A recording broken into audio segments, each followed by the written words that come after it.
RTGS public positive perception పై camp కార్యాలయంలో ముఖ్యమంత్రి చంద్రబాబు సమీక్షించారు. వివిధ శాఖల సమర్థత పెరిగేలా, మెరుగైన సేవలు అందించేలా అధికారులకు పలు సూచనలు చేశారు. ఈ నెల నుంచి కనీసం 80% నుంచి 90% తగ్గకుండా పబ్లిక్ పర్సెప్షన్ ఉండాలని స్పష్టం చేశారు. పెన్షన్ల పంపిణీలు లోటుపాట్లు తలెత్తుతున్న స్వర్ణ గ్రామాలు, స్వర్ణ వార్డులపై ప్రత్యేక దృష్టి పెట్టాలని సూచించారు. ఆర్టీజీఎస్ పబ్లిక్ పాజిటివ్ పర్సెప్షన్ పై క్యాంపు కార్యాలయంలో ముఖ్యమంత్రి చంద్రబాబు సమీక్షించారు. వివిధ శాఖల సమర్థత పెరిగేలా, మెరుగైన సేవలు అందించేలా అధికారులకు పలు సూచనలు చేశారు. ఈ నెల నుంచి కనీసం 80% నుంచి 90% తగ్గకుండా పబ్లిక్ పర్సెప్షన్ ఉండాలని స్పష్టం చేశారు. పెన్షన్ల పంపిణీలు లోటుపాట్లు తలెత్తుతున్న స్వర్ణ గ్రామాలు, స్వర్ణ వార్డులపై ప్రత్యేక దృష్టి పెట్టాలని సూచించారు. సీఎం ఎక్స్ అఫీషియో ప్రత్యేక ప్రధాన కార్యదర్శిగా కె విజయానంద్ పదవీ బాధ్యతలు స్వీకరించారు. ఫిబ్రవరి 28న సీఎస్గా ఆయన పదవీ విరమణ చేయగా ప్రభుత్వం విజయానంద్ను ముఖ్యమంత్రి వర్యులు ఎక్స్ అఫీషియో ప్రత్యేక ప్రధాన కార్యదర్శిగా నియమించడంతో రాష్ట్ర సచివాలయం మొదటి భవనంలో ఆయన పదవీ బాధ్యతలు స్వీకరించారు. విజయవాడ శ్రీ దుర్గా మల్లేశ్వర స్వామి దేవస్థానం మరియు టీటీడీ వేద పండితుల ఆశీర్వచనాల మధ్య ప్రత్యేక పూజా కార్యక్రమాల అనంతరం ఆయన పదవీ బాధ్యతలు స్వీకరించారు. ఈ సందర్భంగా పలువురు ఉన్నతాధికారులు, సచివాలయ వివిధ విభాగాల అధికారులు, ఉద్యోగ సంఘాల ప్రతినిధులు తదితరులు విజయానంద్కు పుష్పగుచ్చాలు అందించి శుభాకాంక్షలు తెలియజేశారు. సీఎం ఎక్స్ అఫీషియో ప్రత్యేక ప్రధాన కార్యదర్శిగా కె విజయానంద్ పదవీ బాధ్యతలు స్వీకరించారు. ఫిబ్రవరి 28న సీఎస్గా ఆయన పదవీ విరమణ చేయగా ప్రభుత్వం విజయానంద్ను ముఖ్యమంత్రి వర్యులు ఎక్స్ అఫీషియో ప్రత్యేక ప్రధాన కార్యదర్శిగా నియమించడంతో రాష్ట్ర సచివాలయం మొదటి భవనంలో ఆయన పదవీ బాధ్యతలు స్వీకరించారు. విజయవాడ శ్రీ దుర్గా మల్లేశ్వర స్వామి దేవస్థానం మరియు టీటీడీ వేద పండితుల ఆశీర్వచనాల మధ్య ప్రత్యేక పూజా కార్యక్రమాల అనంతరం ఆయన పదవీ బాధ్యతలు స్వీకరించారు. ఈ సందర్భంగా పలువురు ఉన్నతాధికారులు, సచివాలయ వివిధ విభాగాల అధికారులు, ఉద్యోగ సంఘాల ప్రతినిధులు తదితరులు విజయానంద్కు పుష్పగుచ్చాలు అందించి శుభాకాంక్షలు తెలియజేశారు.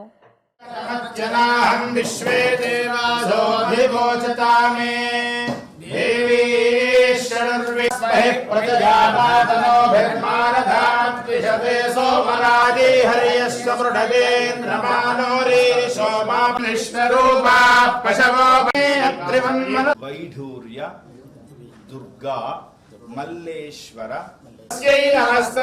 నమస్తస్యై నమో నమః ప్రార్థనీ శ్రీ పరమేశ్వరి రాష్ట్రేస్మిన్ కీర్తివృద్ధిం దదాతు మే జ్యేష్ఠామలక్ష్మీర్నాభూతిం భాజः సత్యమసీమహే ధ్రువం వైర్నశ్చాగ్నిశ్చ రాష్ట్రం ధారయతా పదవీ స్వీకార ముహూర్తస్సు ముహూర్తోస్తు ముహూర్తకాలే సూర్యాదీనాం నవానాం గ్రహాణాం స్కందాస్తు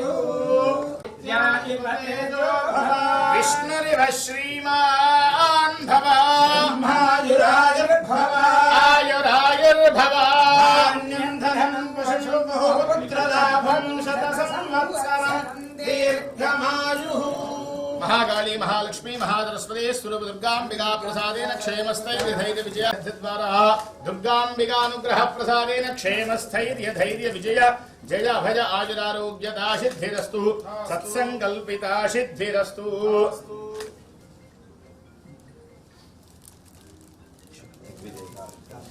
मनोरथ मनोभीष्ट सिद्धिरस्तु. ప్రజా సమస్యల పరిష్కార వేదికకు వచ్చే ప్రతి అర్జీపైన ప్రత్యేకంగా దృష్టి సారించాలని, అర్జీదారులు సంతృప్తి చెందేలా నిర్దిష్ట గడువులోగా సమస్యకు పరిష్కారం చూపాలని జిల్లా కలెక్టర్ డాక్టర్ జి లక్ష్మీష ఆదేశించారు. ప్రజల సమస్యలను త్వరితగతిన పరిష్కరించడమే ఈ కార్యక్రమం ప్రధాన లక్ష్యమని తెలిపారు. Collector Lakshmisha, DRO M Lakshmi Narasimham, PGRS జిల్లా coordinator G Jyothi, ACC Venkateswara Rao, special deputy collector పోసిబాబుతో కలిసి ప్రజల నుంచి అర్జీలు స్వీకరించారు. జిల్లాల్లోని వివిధ ప్రాంతాల నుంచి వచ్చిన ప్రజల నుంచి మొత్తం 174 అర్జీలు వచ్చాయి. వీటిలో రెవెన్యూకు సంబంధించి 66 అర్జీలు రాగా, పురపాలక పట్టణాభివృద్ధికి సంబంధించి 26, police 18, Panchayati Raj 15, marketing 5, registration and stamps విభాగానికి 5 అర్జీలు వచ్చాయి. విద్యుత్, పౌర సరఫరాలు, విభిన్న ప్రతిభావంతులు, ఆరోగ్య శాఖలకు 4 చొప్పున అర్జీలు అందాయి. ఇరిగేషన్కు 3 అర్జీలు రాగా ఏపీఎస్ఆర్టీసీ, ఎక్సైజ్, విద్య, గృహ నిర్మాణం, మైన్స్, నైపుణ్యాభివృద్ధి, ఎండోమెంట్కి 2 చొప్పున అర్జీలు వచ్చాయి.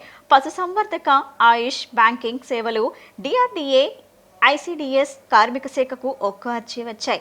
ఈ సందర్భంగా కలెక్టర్ లక్ష్మీ షా మాట్లాడుతూ ప్రజా సమస్యల పరిష్కారానికి సంబంధించి పీజీఆర్ఎస్ ప్రజలకు ప్రభుత్వం అందిస్తున్న విశ్వసనీయ వేదిక అని, ప్రజల సమస్యలను త్వరితగతిన పరిష్కరించడమే కార్యక్రమం ప్రధాన లక్ష్యమని తెలిపారు. అర్జీల పరిష్కారంలో జాప్యం చేయకుండా క్షేత్రస్థాయిలో పరిశీలన చేసి ప్రజలకు న్యాయం చేయాలని అధికారులకు ఆదేశించారు. సమస్యల పరిష్కారంలో పారదర్శకత, బాధ్యతాయుత విధానం పాటించాలని కలెక్టర్ లక్ష్మీ షా స్పష్టం చేశారు. కార్యక్రమంలో వివిధ శాఖల జిల్లా స్థాయి అధికారులు పాల్గొన్నారు. అమరావతిలోని ఇన్నర్ రింగ్ రోడ్ అలైన్మెంట్ లో 2001లో కొన్న 60 సెంట్ల తన సొంత స్థలం కూడా పోయిందని, విజయవాడ సమీపంలో ఈడ్పుగల్లులో ఉన్న తన స్థలం గుండా ఇన్నర్ రింగ్ రోడ్ వెళ్తుందని మంత్రి నారాయణ తెలిపారు. తమ వాళ్ళు బిల్డింగ్ నిర్మాణం కోసం వెళ్తే సిఆర్డీఏ వాళ్ళు తమ స్థలం లేదని చెప్పారని పేర్కొన్నారు. రాజధానిలో మంత్రి నారాయణ పర్యటన చేశారు. సిఆర్డీఏ అధికారులతో కలిసి నేలపాడులో నిర్మాణంలో ఉన్న గెజిటెడ్ అధికారులు టైప్ 1, టైప్ 2, గ్రూప్ డి ఉద్యోగుల క్వార్టర్లను పరిశీలించారు. ఈ సందర్భంగా మంత్రి నారాయణ మాట్లాడుతూ ఎలాంటి ఆధారాలు లేకుండా అక్రమాలు జరిగాయని ప్రచారం చేశారని, ప్రస్తుతం కోర్టులో కేసు ఉంది కాబట్టి ఎలాంటి కామెంట్స్ చేయడం లేదన్నారు. అమరావతిలో భవనాల నిర్మాణ పనులు వేగంగా జరుగుతున్నాయని, మొత్తం 4026 ఇళ్లకు అంతర్గత పనులు జరుగుతున్నాయని చెప్పారు. గత ప్రభుత్వంలో పనులు నిలిచిపోవడంతో అనేక ఇబ్బందులు వచ్చాయని, వర్షాల వల్ల గత నవంబర్ వరకు పనులు జరగలేదని అన్నారు. అమరావతిలో ప్రైవేటు సంస్థలు నిర్మాణ పనులు కూడా చాలా వరకు జరుగుతున్నాయని ఆయన పేర్కొన్నారు. అమరావతి క్యాపిటల్ సిటీలో అధికారుల భవనాలకు సంబంధించి ఈరోజు గ్రూప్ డి అంటే టైప్ 1, టైప్ 2 మరియు క్లాస్ 4 గెజిటెడ్ ఆఫీసర్స్, అదేవిధంగా టైప్ 1, టైప్ 2 వివిధ భవనాలను యాక్చువల్గా పరిశీలించడం జరిగింది. మొత్తం 4026 హౌసెస్ కానీ అపార్ట్మెంట్స్ కానీ సంబంధించి యూనిట్స్ జరుగుతున్నాయి. ఇందులో పర్టికులర్గా ఏదైతే ఈరోజు షాప్ నుంచి వర్క్ చేస్తున్న వర్క్ని పరిశీలించడం జరిగింది. దానికి సంబంధించి ఎంతో వేగవంతంగా వర్క్ జరుగుతుంది.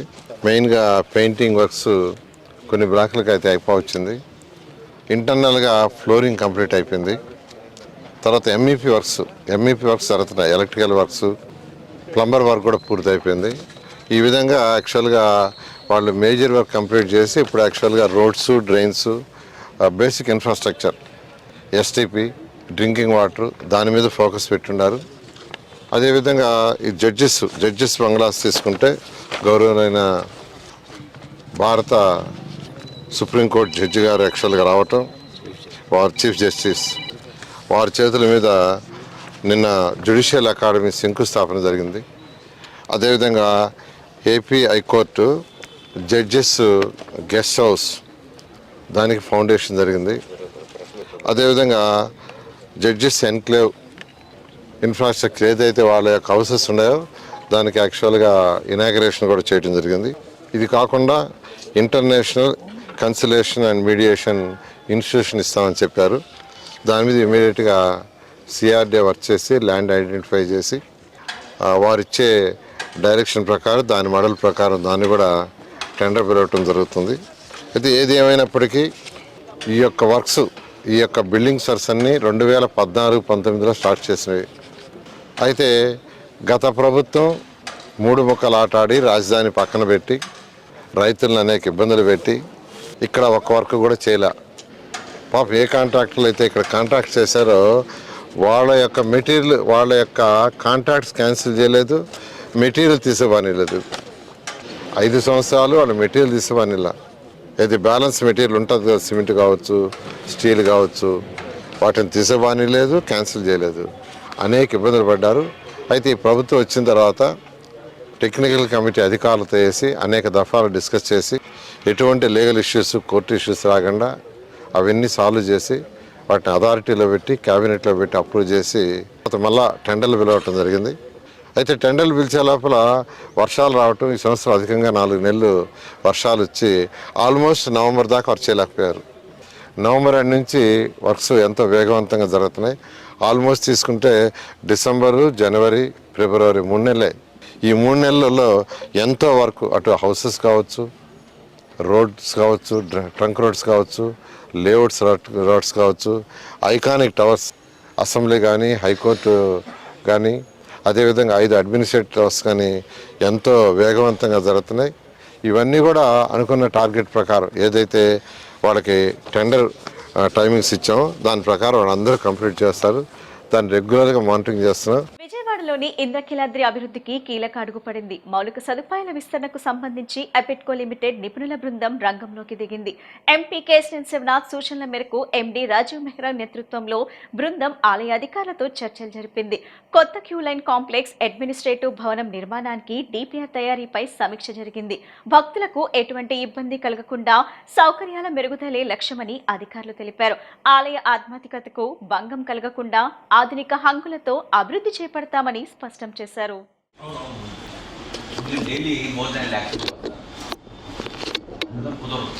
అప్పుడు మీరు బండ్లన్నీ పైకి తీసుకొని వస్తే కుదరదు.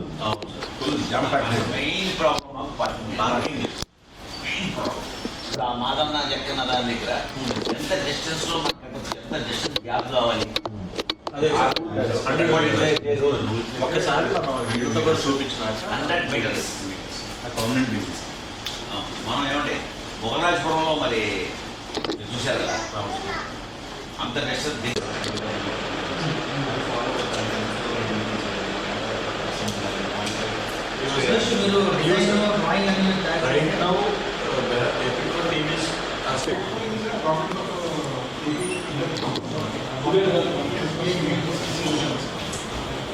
సో ఫస్ట్ మా ఎగ్జిక్యూటివ్ ఇంజనీర్ ఉన్నారు డౌన్ హిల్ సంబంధించి డిస్కషన్ ఎలవేటివ్ కాంప్లెక్స్ కావచ్చు, అన్నదాన బిల్డింగ్ కావచ్చు, ఈ రెండింటికి తనే కాబట్టి ఇప్పుడు సో ఇప్పుడైతే మన ప్రపోజల్లో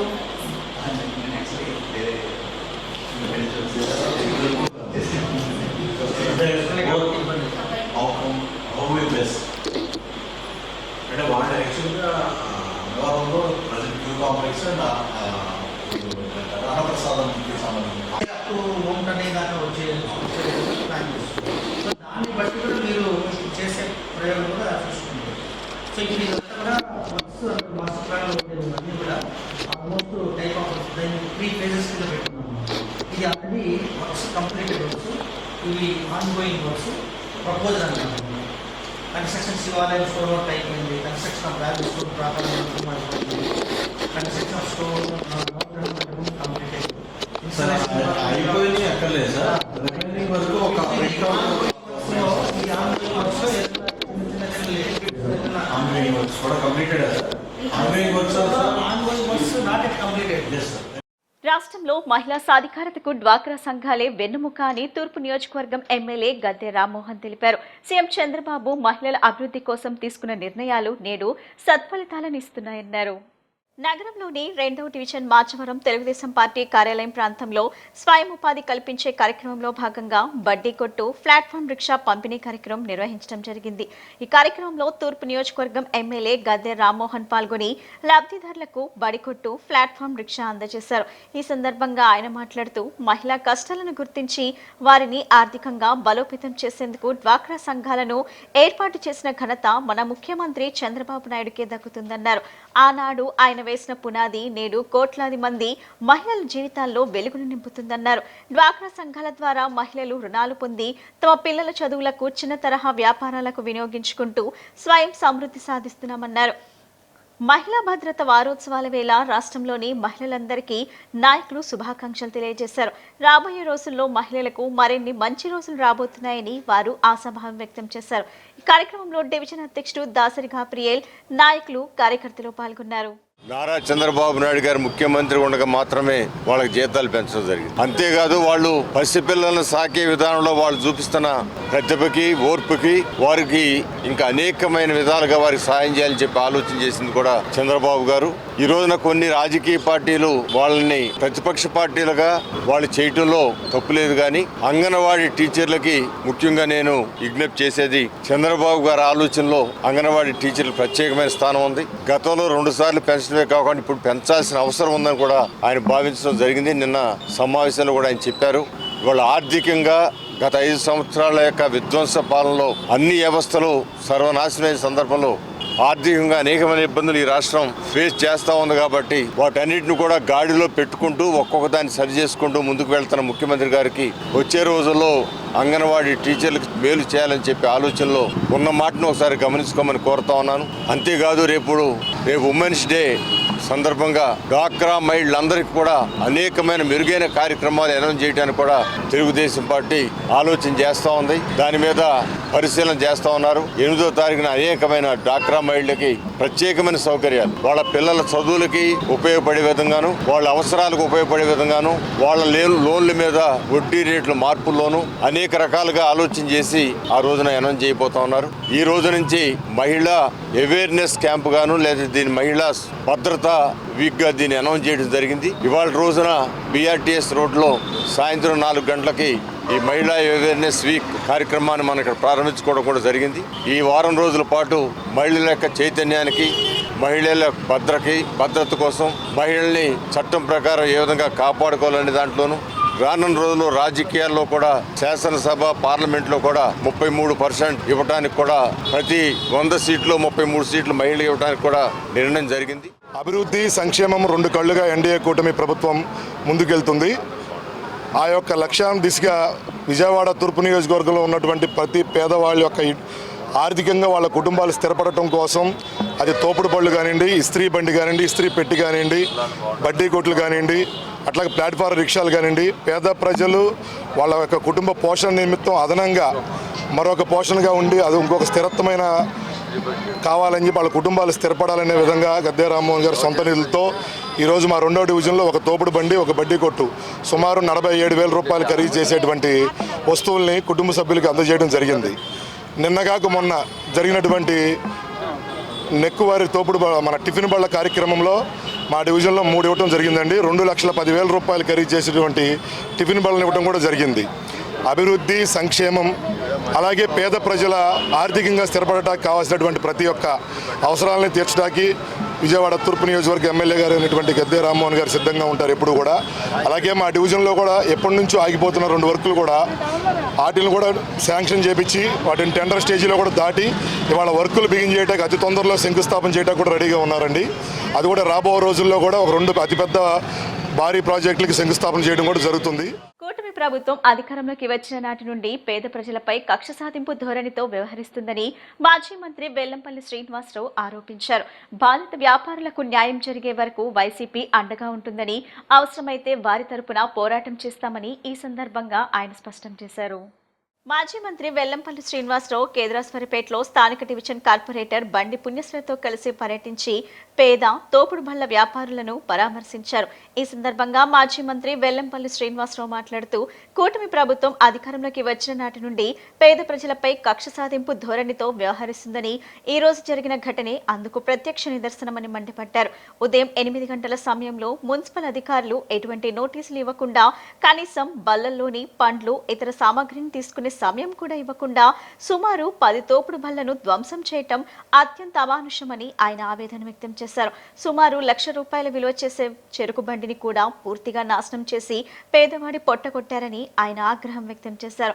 స్థానిక ఎమ్మెల్యే సుష్నా చౌదరి వాలంటీర్లు అనుచరులు దగ్గరుండి మరి ఈ బళ్లను పలగొట్టడం చూస్తుంటే ఇది అధికార దుర్వినియోగం తప్ప మరొకటి కాదని వెల్లంపల్లి శ్రీనివాసరావు విమర్శించారు.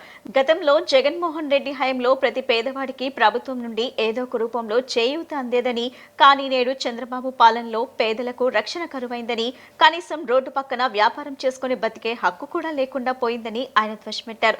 ప్రభుత్వం వెంటనే స్పందించి బాధితులకు తగిన నష్టపరిహారం చెల్లించాలని, ధ్వంసమైన బళ్లను ప్రభుత్వ ఖర్చుతోనే రిపేర్ చేయించాలని ఆయన డిమాండ్ చేశారు. బాధిత వ్యాపారులకు న్యాయం జరిగే వరకు వైఎస్ఆర్ కాంగ్రెస్ పార్టీ అండగా ఉంటుందని, అవసరమైతే వారి తరపున పోరాటం చేస్తామని ఈ సందర్భంగా ఆయన స్పష్టం చేశారు. ఏర్పడ్డాక పేద ప్రజల మీద ఏ విధంగా కట్టుబడి దానికి ఈరోజు మా కేదరాస్పేటలో జరిగిన ఘటన నిదర్శనం. ఉదయం 8 గంటలకి ఇక్కడున్న ఎవరైతే హాకర్స్ ఉన్నారో, హాకర్స్ అంటేనే రోడ్డు మీద వ్యాపారం చేసుకునేవాళ్ళు. రోజువారీ కనీసం 630 ఎకరాలు ఇల్లు గడవని పరిస్థితి.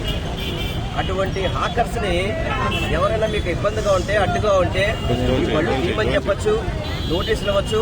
అవసరమైతే బళ్ళు తీసుకెళ్లి పోలీస్ స్టేషన్లో పెట్టడమో లేదా మున్సిపల్ కార్పొరేషన్లో పెట్టి పెనాల్టీలు వేయడే అధికారులకు ఉంది. కానీ దుర్మార్గంగా బళ్ళన్నింటినీ కూడా సుమారు దాదాపు 10 తోపుడు బళ్ళని ధ్వంసం చేసేసి ₹1,00,000 విలువ చేసే చెరుకు బండిని కూడా పూర్తిగా కూడా ధ్వంసం చేసేసారు. దాన్ని అంటే పేద ప్రజల ఆస్తులు ధ్వంసం చేసే అధికారం ఎవరికి ఇచ్చారు అసలు? అంటే మీకు ఓటేసి గెలిపించింది పేద ప్రజల్ని ఏడిపించడానికా? కనీసం ఒక పథకం ఇచ్చి ప్రభుత్వం ఈ పేదవారిని ఆదుకునే పరిస్థితి లేదు. గతంలో జగన్మోహన్ రెడ్డి గారి హయాంలో అయితే కనుక ప్రతి ఒక్కరికి ఏదో విధంగా చేదోడుగా ప్రభుత్వం నుంచి సహాయం అందేది. కానీ ఈరోజు చంద్రబాబు ప్రభుత్వం పథకాలు కరువైనాయి, పేదవారి వ్యాపారం చేసుకునే భద్రత కూడా కరువైపోయింది అని చెప్పి చూడండి ఒకసారి ఎంత దుర్మార్గంగా కర్కోసటంగా మొత్తం అన్ని కూడా బళ్ళు పాలు కొట్టేసి ఫ్రూట్స్ కూడా కనీసం అందులో పళ్ళు తీసుకునే టైం కూడా ఇవ్వకుండా వాటన్నిటిని కూడా నాశనం చేసే విధంగా ఈ అధికారులు పనిచేయడం అనేది చాలా బాధాకరం. దాంట్లో ఎవరైతే ఎమ్మెల్యేకి సంబంధించిన వారి మనుషులు కూడా ఉన్నారని చెప్తున్నారు. అంటే వాలంటీర్స్ ఇప్పుడు ఏదైతే సుజనా చౌదరి గారి యొక్క వాలంటీర్లు దగ్గరుండి ఈ బళ్ళు పగలగొట్టడం అంటే చాలా బాధాకరం. ఎందుకంటే ఒక ప్రజాప్రతినిధి అయ్యి ఉంటే అవసరమైతే కనుక ఒకరికి సహాయం చేయాలి. సహాయం చేయలేనప్పుడు అక్కడైతే ఇబ్బంది ఉంటే వాళ్ళు నచ్చ చెప్పి వాళ్ళకి ఆల్టర్నేటివ్ ప్లేస్ చూపెట్టి వాళ్ళ వ్యాపారానికి ఎక్కడ ఇబ్బంది లేకుండా చేయాల్సిన బాధ్యత ఒక ప్రజాప్రతినిధి మీద ఉంటుంది. కానీ అదే ప్రజాప్రతినిధి వచ్చి వాళ్ళ తాలూకా మనుషులతో ఈ యొక్క ధ్వంసం చేయడం అంటే అధికార దుర్వినియోగం. ఇదంతా కూడా స్థానిక ఎంపీలు కానీ ఎమ్మెల్యేలు కానీ ఇతర అధికారులు కానీ పేద ప్రజల మీద కక్ష సాధించుకునే విధంగా వారి జీవితాల్ని నాశనం చేసే విధంగా వారు బతుకి కరువయ్యే విధంగా ఈ కార్యక్రమం చేపట్టినందుకు మేము పూర్తిగా వైఎస్ఆర్ కాంగ్రెస్ పార్టీ పట్ల పూర్తిగా వాళ్ళని తీవ్రంగా ఖండిస్తున్నాం. పోలవరం ప్రాజెక్టు నిర్మాణ విషయంలో 2014 వరకు కాంగ్రెస్ ప్రభుత్వం పట్టించుకోలేదు అని, ఆ తరువాత కొన్ని అనుమతులు మాత్రమే కేంద్రం ఇచ్చిందని ఆలోచనపర్ర వేదిక కన్వీనర్ ఏబి వెంకటేశ్వరరావు చెప్పారు. పర్యావరణ అనుమతుల పేరుతో డిలే చేశామని జైరాం రమేష్ ఆనాడు చెప్పారని, ఆ తరువాత అనేక పరిణామాల వల్ల పోలవరం నిర్మాణం ఆలస్యం చేశారని ఆవేదన వ్యక్తం చేశారు. 2019లో కొన్ని కారణాల వల్ల కాపర్ డ్యాం మూయకుండా ఆ గ్యాప్లు అట్లాగే ఉంచడంతో ఆ తరువాత జగన్మోహన్ రెడ్డి ప్రభుత్వం వచ్చి రావడంతోనే పోలవరం ప్రాజెక్టు నిర్మాణ పనులు ఆపివేశారని తెలిపారు. జగన్ పాలనలో రాష్ట్రంలో జరుగుతున్న అన్ని ప్రాజెక్టులు సడన్ గా ఆగిపోయాయని చెప్పారు. కేంద్ర ప్రభుత్వం డబ్బులు ఇస్తున్న ప్రాజెక్ట్ అప్రూవ్ చేసిన కాంట్రాక్ట్ టెండర్ దాన్ని ఎందుకు ఆపారని ప్రశ్నించారు. కూటమి సర్కార్ కేంద్రంతో మాట్లాడి పోలవరం పూర్తి చేసేలా చూడాలని కోరారు. పోలవరం ప్రాజెక్టు నిర్మాణ విషయంలో 2014 వరకు కాంగ్రెస్ ప్రభుత్వం పట్టించుకోలేదు అని, ఆ తరువాత కొన్ని అనుమతులు మాత్రమే కేంద్రం ఇచ్చిందని ఆలోచనపర్ర వేదిక కన్వీనర్ ఏబి వెంకటేశ్వరరావు చెప్పారు. పర్యావరణ అనుమతుల పేరుతో డిలే చేశామని జైరాం రమేష్ ఆనాడు చెప్పారని, ఆ తరువాత అనేక పరిణామాల వల్ల పోలవరం నిర్మాణం ఆలస్యం చేశారని ఆవేదన వ్యక్తం చేశారు. 2019లో కొన్ని కారణాల వల్ల కాపర్ డ్యాం మూయకుండా ఆ గ్యాప్లు అట్లాగే ఉంచడంతో ఆ తరువాత జగన్మోహన్ రెడ్డి ప్రభుత్వం వచ్చి రావడంతోనే పోలవరం ప్రాజెక్టు నిర్మాణ పనులు ఆపివేశారని తెలిపారు. జగన్ పాలనలో రాష్ట్రంలో జరుగుతున్న అన్ని ప్రాజెక్టులు సడన్ గా ఆగిపోయాయని చెప్పారు. కేంద్ర ప్రభుత్వం డబ్బులు ఇస్తున్న ప్రాజెక్ట్ అప్రూవ్ చేసిన కాంట్రాక్ట్ టెండర్ దాన్ని ఎందుకు ఆపారని ప్రశ్నించారు. కూటమి సర్కార్ కేంద్రంతో మాట్లాడి పోలవరం పూర్తి చేసేలా చూడాలని కోరారు. ఈ ప్రాజెక్టుని నాణ్యతా పరంగా పూర్తి స్థాయిలో ఇదన్నీ కరెక్ట్గానే ఉన్నాయి అని చెప్పి ముందు మీకు మీరు నమ్మండి. నమ్మి అంతా బాగానే ఉందని చెప్పి బాధ్యత గల వ్యక్తులు ఎవరన్నా చెప్పండి. ఇవాళ ఏమవుతుంది, వాడిని అడిగితే వీడియంక చూపిస్తాడు, వీడిని అడిగితే వీడియంక చూపిస్తాడు. ఇందులో గవర్నమెంట్ ఆఫ్ ఆంధ్రప్రదేశ్ ఉంది, పీపీఏ ఉంది, మెగా కంపెనీ ఉంది, ఆఫ్రే అనేవాడు ఉన్నాడు, వ్యాప్కోస్ ఉంది, సిడబ్ల్యూసి ఉంది, డ్యామ్ రివ్యూ ప్యానల్ అని చెప్పి dam security dam design review panel DDRP అని అదొక సంస్థ ఉంది, ప్యానల్ ఆఫ్ ఎక్స్పర్ట్స్ ఉన్నారు. ఇంతమంది ఉన్నారు. ఇందులో ప్రతివాడు ఇంకొక లేపుడు వేలు చూపిస్తాడు. మాకు అసలు నమ్మకం కలిగించేది ఎవడు? ఆంధ్రప్రదేశ్ ప్రజలకి ఈ ప్రాజెక్టు నాణ్యత విషయంలో, నిర్మాణ విషయంలో ఆంధ్రప్రదేశ్ ప్రజలకి గ్యారంటీ ఇచ్చేది ఎవరు? ఈ మీలో చెప్పండి, గ్యారంటీ ఇవ్వండి. మేమేమి ఇంజనీర్లం కాదు, మేమేమి చదువుకున్న వాళ్ళం కాదు, మామూలు మనుషులు. మాకల్లా ఒక బాధ్యత గల మనిషి బాధ్యతగా వివరాలతో సాధికారికంగా బాగానే ఉందా, మీ డయాఫ్రమ్ వాల్ సేఫ్, మీ డ్యామ్ సేఫ్, మీకెందుకు మేము సేఫ్గా కట్టి పెడతామని చెప్పి నమ్మకం ఇవ్వండి, మేము హాయిగా దుప్పటి కప్పుడు పడుకుంటాం ప్రశాంతంగా. లేకపోతే ఆడు చెప్పాడు, ఆడు చెప్పిన దాన్ని బట్టి అయితే బాగానే ఉంది అని అంటే మేమెక్కడ నమ్ము? ఈ కాంట్రాక్టర్ని మేమెక్కడ నమ్ముతాం? ఇవాళ ఈ కాంట్రాక్టర్ కనుసన్నల్లో నడుస్తున్న ఇంజనీరింగ్ డిపార్ట్మెంట్ని మేమెక్కడ నమ్ముతాం?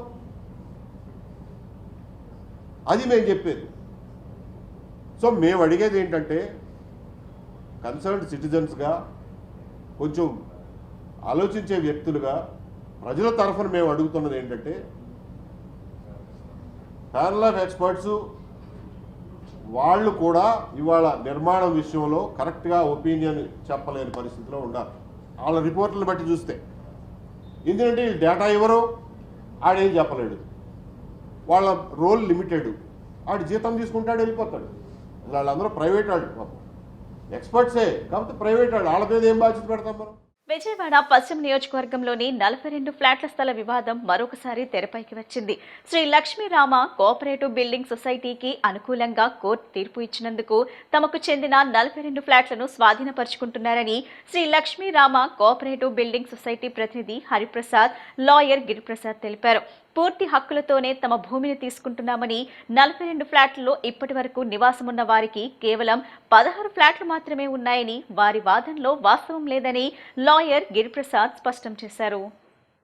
ఆర్టీసీ వర్క్ రోడ్డు సమీపంలోని జ్యోతినగర్ 42 ఫ్లాట్ల స్థలం వద్ద Shri Lakshmirama cooperative building society limited సభ్యుల విలేకరుల సమావేశాన్ని నిర్వహించారు.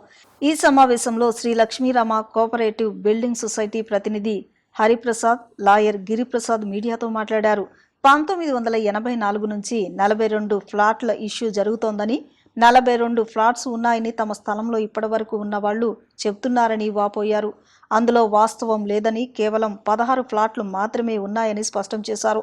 సుప్రీంకోర్టు ఆర్డర్తో గత ఏడాది ల్యాండ్ స్వాధీనం చేసుకోవడం జరిగిందని, 2వ అదనపు సివిల్ కోర్టు పోలీసుల రక్షణ కల్పించాలని అప్పట్లో చెప్పారన్నారు. అందులో భాగంగా సొసైటీ భూమిని పోలీసుల సమక్షంలో స్వాధీనం చేసుకున్నామని తెలియజేశారు. తమ స్థలంలో నివాసం ఉంటున్న వాళ్లు సుప్రీంకోర్టులో రివ్యూ పిటిషన్ వేశారని, సుప్రీంకోర్టు రివ్యూ పిటిషన్ను కొట్టేసిందని ఉద్ఘాటించారు. సొసైటీకి అనుకూలంగా కోర్టు తీర్పు ఇచ్చిందన్నారు. స్థానిక ఎమ్మెల్యే సుజనా చౌదరి 2 నెలలు వేచి ఉండమని చెప్పారని, ఇచ్చిన సమయం పూర్తయిందని చెప్పుకొచ్చారు. అందులో భాగంగా తమ భూమిని తాము స్వాధీనం చేసుకుంటున్నామని, పూర్తి హక్కులతోనే తమ భూమిని తీసుకుంటున్నట్లు తెలిపారు. తమది ఫేక్ సొసైటీ అయితే ఇన్నిసార్లు కోర్టు ఆర్డర్స్ ఇవ్వదు కదా అని పేర్కొన్నారు. 1981 నుంచి అన్ని ఆధారాలు తమ దగ్గర ఉన్నాయని, తమ వైపు న్యాయం ఉందని ఉద్ఘాటించారు. అయితే ఇది గత 40 సంవత్సరాలుగా 1984 నుంచి దావా జరుగుతూ ఉంది. అది దశల వారీగా అన్ని కోర్టుల్లో తేలుతూ అనేక సందర్భాల్లో జేడీఆర్స్గా ఉన్నటువంటి ఫ్లాట్లలో ఉన్నామని చెప్పుకునే వాళ్ళు కొంతమంది. అయితే 42 ఫ్లాట్లు లెక్కకైతే 42 ఫ్లాట్లు చెప్తున్నారు, కానీ ఇందులో మొత్తం కూడా కలిపి 16 ఇళ్ళు ఉన్నాయి. ఆ 16 ఇళ్లలో కూడా 2 బిల్డింగ్లు ఉన్నాయి. మిగతావన్నీ కూడా నా మాత్రపు 7 అడుగులు 9 అడుగులు ఎత్తు ఉన్నటువంటి షెడ్లే ఉన్నాయి. అవి కూడా 2 గదులు చొప్పున 2 పోర్షన్లుగా ఉన్నాయి. 90 గజాల ఫ్లాట్లలోనే కట్టి ఉన్నాయి. అవి కూడా మొత్తం కలిపి కూడా 16 తప్ప అంతకుమించి ఇళ్ళేమీ లేవు. అయితే వాటిని అన్నింటినీ కూడా డిసెంబర్ 3, 2025 తేదీన కోర్టు వారి ఆర్డర్ ప్రకారం సుప్రీంకోర్టు డైరెక్షన్స్ తీసుకొని ఎగ్జిక్యూటింగ్ కోర్టు ఉన్నటువంటి విజయవాడలో ఉన్న 2nd additional senior civil judges court వారు ఎగ్జిక్యూషన్ ఆర్డర్తో పోలీసు వారి రక్షణలో, అంటే కోర్టు వారే డైరెక్షన్ ఇచ్చారు పోలీసు వారికి. ఏమని అనంటే, ఈ యొక్క దావాలో ఉన్నటువంటి సంబంధించినటువంటి ఆస్తి లక్ష్మీరామ కోఆపరేటివ్ సొసైటీ వారికి సంబంధించింది. ఇందులో ఉన్నటువంటి ప్లాట్దారులు ఎవరైతే ఉన్నారో వాళ్ళందరూ కూడా పెండెంటే లిటేస్గా, అంటే వీరికి అమ్మిన తర్వాత కొనుక్కున్నటువంటి వాళ్ళుగా వాళ్ళని కోర్టు పరిగణిస్తూ వాళ్ళకి ఏ హక్కు లేదని చెప్పి తేల్చి చెబుతూ ఇచ్చిన తీర్పుని అమలుపరచమని హైకోర్టు కానీ సుప్రీంకోర్టు కానీ ఇచ్చిన డైరెక్షన్స్ మేరకు విజయవాడలో ఉన్న 2వ అదనపు సీనియర్ సివిల్ జడ్జి వారి ఎగ్జిక్యూషన్ కోర్టుగా ముందుకు వచ్చింది. ఆ సందర్భంలో ఏంటంటే ఎగ్జిక్యూషన్ కోర్టు 2వ సీనియర్ సివిల్ జడ్జి కోర్టు వారు ఇచ్చినటువంటి ఆర్డర్ ఏమంటే, పలానా వారికి సంబంధించిన ఈ Lakshmirama cooperative society building society వారికి సంబంధించిన ఈ ఆస్తిని వాళ్ళు స్వాధీనపరుచుకునే సందర్భంలో పోలీసు వారు రక్షణ కల్పించవలసింది అని చెప్పి ఒక ఆర్డర్ ఇచ్చింది.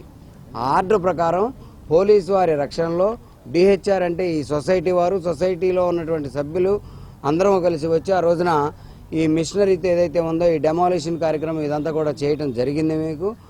మీకు కూడా ఈ జరిగిన విషయం తెలిసిందే.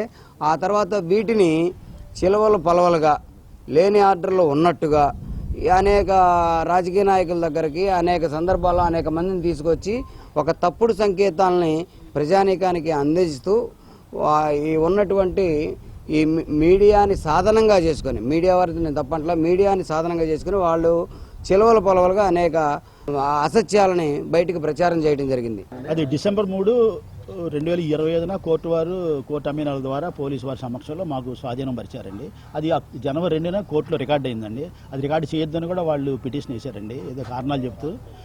కోర్టు వారు రికార్డు చేసేసి మాకు డెలివరీ చేశారండి. ఆ తర్వాత ఎస్ఎల్పీలు మాకు ఆర్డర్ వచ్చిన ప్రకారమే కోర్టు వారు మాకు హ్యాండ్ ఓవర్ చేశారండి. కానీ దాని మీద కూడా రివ్యూ చేశారండి. అట్ ఫైనల్ అది లాస్ట్ అనమాట. రివ్యూ చేశారు. రివ్యూ కూడా జనవరిలో డిస్మిస్ అయిపోయిందండి. ఆ తర్వాత మేము అప్పుడు లోకల్ ఎమ్మెల్యే గారు వాతావరణం వేడిగా ఉంది, కుదురు లాగమంటే మేము కుదురు లాగామండి. ఆయన ఎమ్మెల్యే గారిని, స్థానిక ఎమ్మెల్యే గారిని గౌరవిస్తూ కుదురు లాగామండి. తర్వాత అంతా క్లియర్గా ఉందండి. ఇప్పుడు మా పని మేము చేసుకొని హ్యాండ్ ఓవర్ చేసుకున్నాం. ఇంక కుదురు లాగడానికి కూడా కారణం లేదు.